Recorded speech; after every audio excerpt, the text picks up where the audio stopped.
Hello, I'm Mantastic'c and Fantastic, and today I want to talk about the new 10 Magic Stone Special Super Godfest that has just gone live in North America. So, my initial thoughts were like, oh, another Godfest. I don't really want to roll in it, but after going through the rolling rates and counting, and I believe I counted it correctly, I went a couple of times, I was a little shocked to see that the event cards are featured at 43.5% chance, along with a pretty healthy amount for Godfest exclusives, and Pantheons only comprising 24.5% of the actual rolling pool.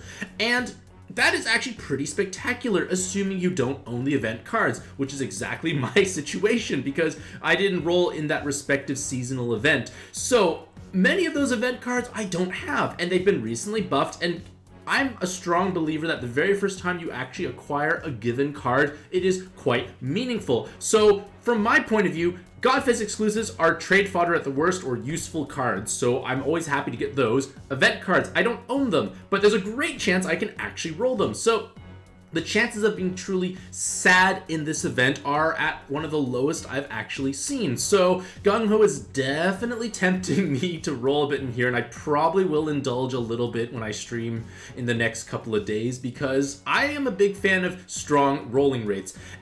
And of course, we do most likely have Demon Slayer coming up in the near future, because it was rerun in Japan.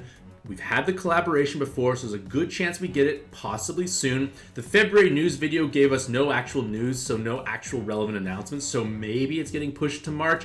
It's all speculation, but if it does get pushed into March, or at least it laps into March, it is not actually such a bad thing, because every month we get a nice influx of magic stones due to new monthly quests, and in theory, the longer we wait, the more stones you get from just logging in on random events. So not the end of the world, but there's a good chance you're going to want to roll in Demon Slayer if you did get New Year's Watatsumi, because Muchiro is something you're going to have to roll a couple of times in order to create this beautiful system and actually utilize Watatsumi. So there's this something to keep in the back of your mind, but the rolling rates here are actually pretty spectacular. So I'm genuinely impressed. It's only spectacular if you don't actually have the event cards, and that's myself here.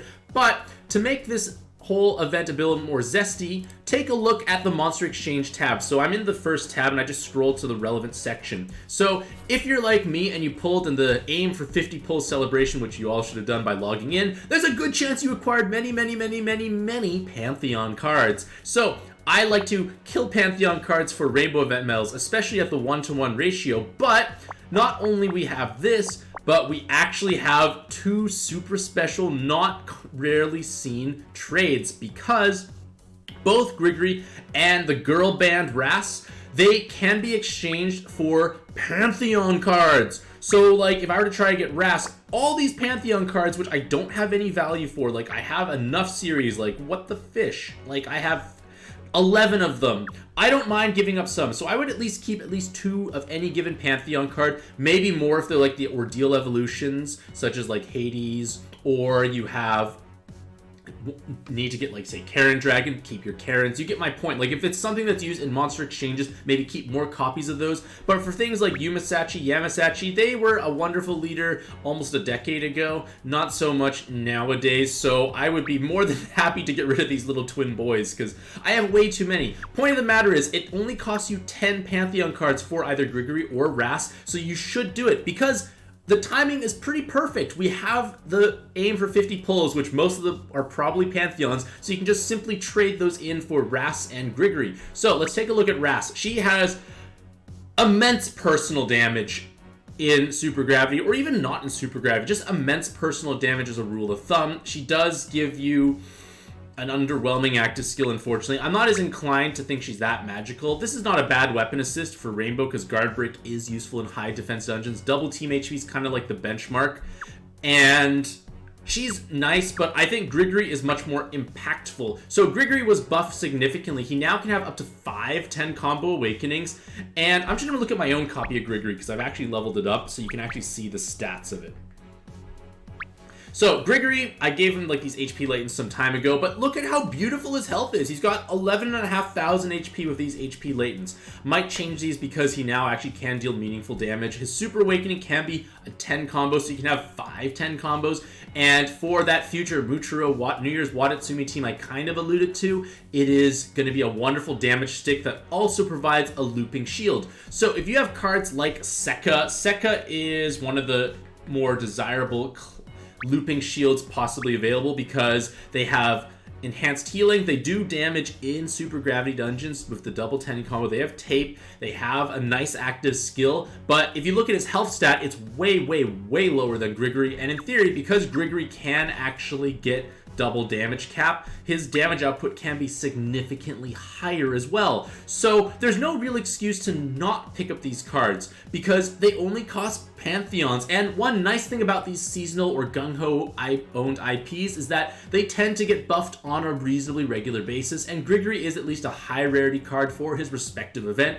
which means there's a good chance he is going to receive future buffs down the line. So I highly recommend you trade all the Pantheon cards you just got from the Aim for 50 pulls because it's just immense value. Like, don't trade Godfest exclusives, only trade Pantheon cards. So like Lawrence, 6-star Godfest exclusive, don't use him. Use like your Hades, use your Persephones. You probably have actually many more cards that are not just in the fully evolved form. Like, for like DQXQ, I probably have quite a few of them. I've got many DQXQs, I just haven't actually made the next final form because you need their super reincarnated form for the trade. So do the trade, maybe even roll in this Godfest because like I said, the rolling rates are much better than I thought. So yeah, let me know what you lovely ladies and gentlemen think about this event in the comment section down below. Do you think it's actually worth rolling?